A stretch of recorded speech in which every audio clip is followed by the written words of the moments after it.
She almost got me with a club. So I concede that she never did anything very terrible to me. But I am sure that she tried, especially toward the last." "And because she failed, she hated you. And because she hated you, something has warped inside you, and you made up your mind she should be punished along with her brother. You didn't look at it from a woman's viewpoint. A woman will fight and kill to save one she loves. She tried, perhaps, and failed. The result was that her brother was killed by the law. Was not that enough?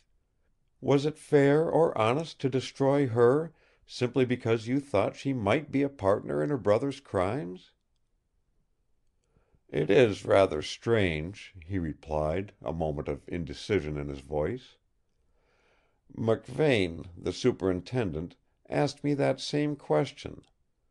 I thought he was touched by her beauty. And I'm sorry, very sorry that I talked about her when I was sick. I don't want you to think I'm a bad sort, that way. I'm going to think about it.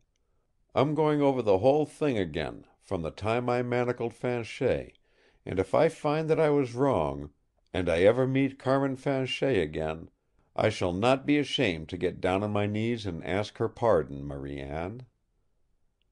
For the first time he spoke the name which she had given him permission to use. And she noticed it. He could not help seeing that, a flashing instant in which the undefinable confession of it was in her face, as though his use of it had surprised her, or pleased her, or both. Then it was gone. She did not answer, but rose from the big chair, and went to the window, and stood with her back toward him, looking out over the river. And then, suddenly, they heard a voice. It was the voice he had heard twice in his sickness, the voice that had roused him from his sleep last night, crying out in his room for Black Roger Audemard. It came to him distinctly through the open door in a low and moaning monotone. He had not taken his eyes from the slim figure of St. Pierre's wife, and he saw a little tremor pass through her now. "I heard that voice again last night," said David. "It was in this cabin, asking for Black Roger Audemard." She did not seem to hear him, and he also turned so that he was looking at the open door of the cabin. The sun, pouring through in a golden flood, was all at once darkened, and in the doorway, framed vividly against the day, was the figure of a man. A tense breath came to Carrigan's lips. At first he felt a shock, then an overwhelming sense of curiosity and of pity. The man was terribly deformed. His back and massive shoulders were so twisted and bent that he stood no higher than a 12-year-old boy. Yet, standing straight, he would have been 6 feet tall if an inch, and splendidly proportioned. And in that same breath with which shock and pity came to him, David knew that it was accident and not birth that had malformed the great body that stood like a crouching animal in the open door.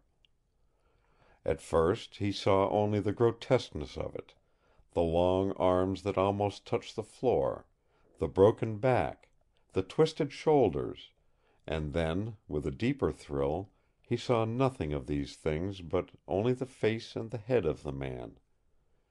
There was something godlike about them, fastened there between the crippled shoulders. It was not beauty, but strength, the strength of rock, of carven granite, as if each feature had been chiseled out of something imperishable and everlasting, yet lacking strangely and mysteriously the warm illumination that comes from a living soul. The man was not old, nor was he young. And he did not seem to see Carrigan, who stood nearest to him. He was looking at St. Pierre's wife. The look which David saw in her face was infinitely tender. She was smiling at the misshapen hulk in the door as she might have smiled at a little child. And David, looking back at the wide, deep-set eyes of the man, saw the slumbering fire of a dog-like worship in them. They shifted slowly, taking in the cabin, questing, seeking, searching for something which they could not find. The lips moved, and again he heard that weird and mysterious monotone, as if the plaintive voice of a child were coming out of the huge frame of the man, crying out as it had cried last night, "Has anyone seen Black Roger Audemard?" In another moment St. Pierre's wife was at the deformed giant's side. She seemed tall beside him. She put her hands to his head and brushed back the grizzled black hair, laughing softly into his upturned face, her eyes shining and a strange glow in her cheeks. Carrigan, looking at them, felt his heart stand still. Was this man St. Pierre? The thought came like a lightning flash, and went as quickly. It was impossible and inconceivable. And yet there was something more than pity in the voice of the woman who was speaking now. "No, no, we have not seen him, Andre. We have not seen Black Roger Audemard. If he comes, I will call you. I promise, Michiwan. I will call you." She was stroking his bearded cheek, and then she put an arm about his twisted shoulders, and slowly she turned so that in a moment or two they were facing the sun, and it seemed to Carrigan that she was talking and sobbing and laughing in the same breath, as that great, broken hulk of a man moved out slowly from under the caress of her arm and went on his way. For a space she looked after him. Then, in a swift movement, she closed the door and faced Carrigan. She did not speak, but waited. Her head was high. She was breathing quickly. The tenderness that a moment before had filled her face was gone, and in her eyes was the blaze of fighting fires as she waited for him to speak, to give voice to what she knew was passing in his mind. End of chapter 10. Recording by Roger Moline.